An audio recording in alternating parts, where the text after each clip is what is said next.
Hold your breath. And your body immediately goes into panic mode.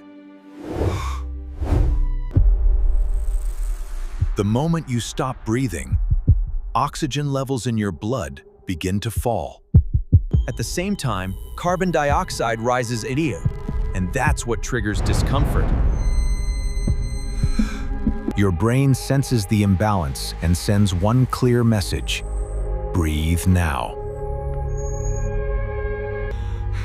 Those uncontrollable chest spasms are your diaphragm forcing you to inhale.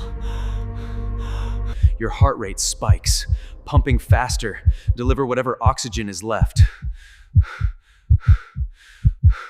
Vision can narrow, dizziness sets in, and coordination begins to fail.